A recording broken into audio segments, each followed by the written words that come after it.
Alright guys, good morning, good afternoon, good evening, welcome back to the channel. As usual, back again to let you know what is happening with our players and the team. Happy new month to you guys, wishing you all the best this new month. And speaking about the new month, this is a month where we get to see our beloved Super Eagles three loss with their presence. We are trainings with the matches, two games, very important games that we have to win if we are to qualify, or if we are to keep the hopes of qualifying alive for the World Cup 2026. As you know, the games against Rwanda coming up on the 21st, and then against Zimbabwe on the 25th. So there have been lots of updates, build ups, relating to these games, and majority of them have not really been good because we are seeing some injury issues here and there, inflicting a lot of these players on the list of Coach Eric Shaw. Of course, he has submitted a 30-man list, and then they're just analyzing the list with NFF and their appropriate committee alongside the coach and his team, trying to decide the best 21, 23 players to select out of this larger list. So we have the likes of Dele Bashir, who is almost certain to miss it right now because Lazio have come out to say that no, his injury is more serious than we initially thought it was. Because initially they said it was just 2 weeks that he was going to stay out, and now they are saying it's 20 days. And returning for him would mean around March 19th or 20 thereabouts, which has effectively ruled him out for the games, because the game is coming up on 21st. And then we have the likes of Semi Ajayi and Williams EKONG. These guys are doing rehab, trying to race against time to be fit. For Semi Ajayi, it's even more serious because the report now is that he's going to miss it. His return date is even beyond the March 2021. And then for William Chisekong, there are some news, like there's some good news coming out from his rehabilitation. So it's still a possibility that he might make it in time to be there with the guys. And for Christ's sake, I really wish that our captain is going to be fit enough to be there with the guys, to play with the guys, coordinate the defense. And then also there was also some issue concerning Victor Osimhen, injury issue. He actually had some problems after playing that game against Fenerbahce. The 1-1 draw, Galatasaray Fenerbahce, very heated game. Lots of issues came out of the game. I talked about that in previous video. Osimhen even found himself in a bit of an issue after that game because of what was said, what the reactions that came out following the game. Even right now, he is facing some fine and 4-match ban. I think a fine of 35,000 euros or something like that.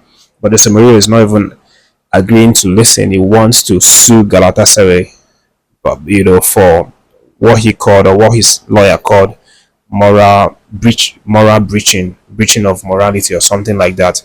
And he's also suing Galatasaray. So it's a really big fight. But that's not the story. That's not what we are interested in.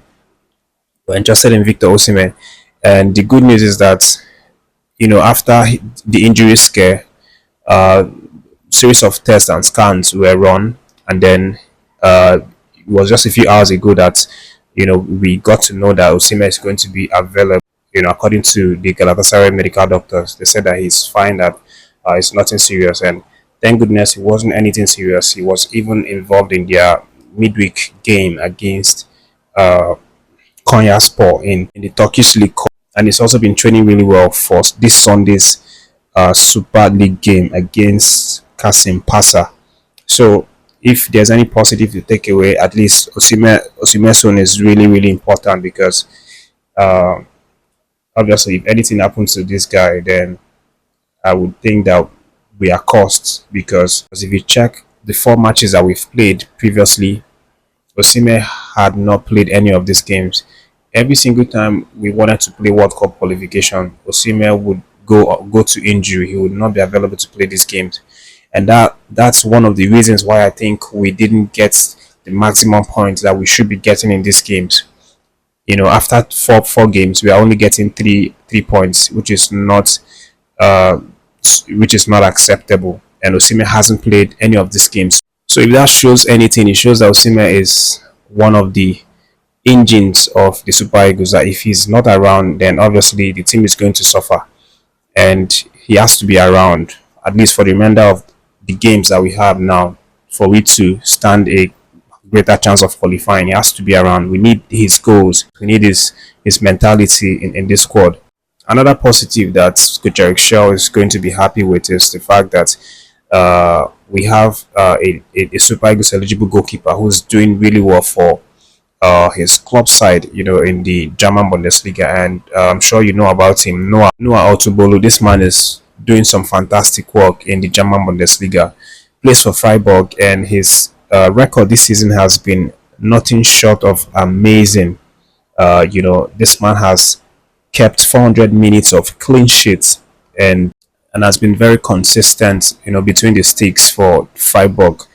A shocking start that he's also had, and very impressive as well, is the fact that he's managed to keep out 4 penalties in his last 4 games, which is absolutely crazy. I mean, I don't think anyone can beat this kind of start, even this South African goalkeeper. Noah Atubolu's start is really, really impressive, and there's no doubt Jerry Chelle is going to be looking at bringing this man on board. But I don't know what has really happened so far, in terms of trying to get this man to play for us, because he's still one of those players that are eligible. There hasn't really been some clarity if he's fully interested in playing for the Super Eagles. As it stands, in terms of international career, he's only played for the German national team, represented in the under 17, under 19, under 21 levels, and obviously waiting for call up from Germany. But it's also very, very possible that we can convince him to come play for us. So definitely NFF and Coach Eric Chelle will be working towards getting this man on board. And speaking about eligibles, there is a huge blow right now being dealt on the Super Eagles of Nigeria, and I'm talking about the fact that Newcastle sensational winger Jacob Murphy, the exciting winger for Newcastle United, has politely declined to play for the Super Eagles because he wants to play for England. And of course, this man is someone that Coach Eric Chelle wanted so badly to add into the attacking lineup because of his form and his ability. He's quick, he has stamina, he has end product. He can score goals himself. As a matter of fact, for Newcastle this season, he scored 6 goals and created 9 assists in 28 games. So this guy would have been a good asset, a valuable one. But you cannot force anyone to play for the nation. Of course, he wants to wait for England. All the best of luck to him. He's 29 years old. He doesn't have age on his side, but he apparently wants to wait for England. So that's what's happening right now. And based on the list, we expect the list to come out. We should be expecting to see the list by the end of next week. But again, lots of things to be done, lots of consideration, lots of analysis and assessment from both NFF and Coach Eric Chelle and his team. But hopefully at the end of the day, we'll see guys that can really help us get the points that we need, from these 2 games.